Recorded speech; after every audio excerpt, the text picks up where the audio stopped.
आजच डाउनलोड करा आणि तुमच्या आवडत्या मालिकांचा आनंद लुटा। सर सर सर कशी झाली सर मीटिंग? बकवास। हा म्हणजे मेहनत आपण करायची आणि याला 60% द्यायची। सत्यजित पाठारे सारखा माणूस इतकं वाईट बिझनेस प्रपोजल देईल असं वाटलं नव्हतं मला। सर शाळू बोला सर, आपण त्यांच्याच ऑफिसमध्ये होत आणि सर असं काय बोलतायत? ते केवढे ग्रेट बिझनेसमॅन आहेत सर। मग मी काय मजूर आहे? मी सुद्धा इतकी वर्ष बिझनेसच करतोय। सॉरी सर, तुम्ही शांत व्हा, आपण परत अरेंज करूया का meeting? You know sir, it's my left hand game sir. कर हा मीटिंग करा, इंग्लिश मध्ये बोलत राहा, त्यालाही तेवढंच येतं। नॉनसेन्स। सर, अरे सर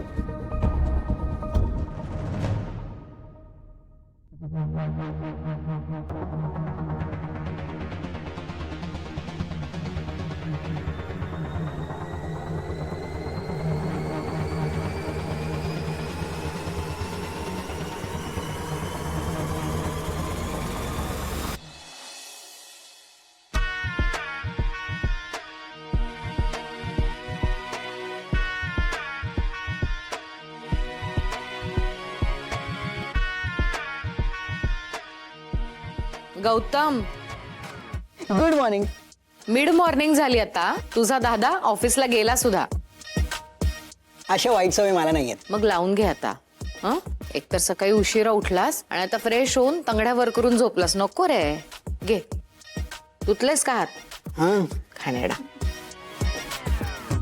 देव करो आणि माझ्या आईच्या लाडक्या मोठ्या मुलाला बुद्धी मिळो। हो, काय रे असं बोलतोस? शहाणा मुलगा आहे तो।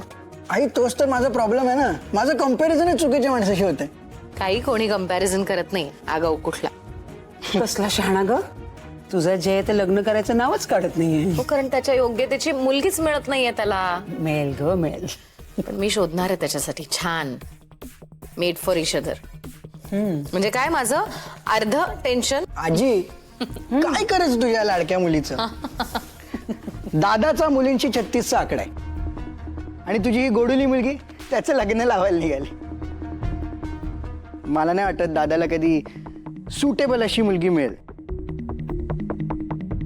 आय मीन, तो स्वतःच शोधेल ना ती।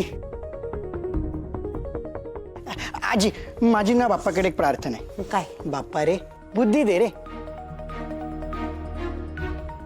दादाला रे, आणि त्याला पण सुंदर अशी एक मुलगी मिळू दे। कारण कसं आहे ना आजी, दादाचं झालं ना का माझी लाईन क्लिअर होईल आणि मी नाही थांबू शकत आता। मला लग्न करायचंय। अरे गौतम, तू तर असं गुडघ्याला बाशिंग बांधून तयारच बसलायस। पण तू जे म्हणतोस ना ते मला अगदी पटतंय। असा तो पूर्णपणे विश्वास आहे। या जगामध्ये ना प्रत्येकासाठी कोणी ना कोणी बनलेलं आहेच। देवानं नक्कीच सगळ्यांच्या जोड्या ठरवून ठेवलेल्या आहेत आणि त्याच्यासाठी पण कोणीतरी असेलच ना निवडलेली, जी त्याला नमवेल, त्याला हात जोडायला लावेल, त्याला पाय धरायला लावेल। जय जसा नाहीये ना, बरोबर तसा वागायला लावेल त्याला आणि आपल्या पदराशी बांधून ठेवेल त्याला।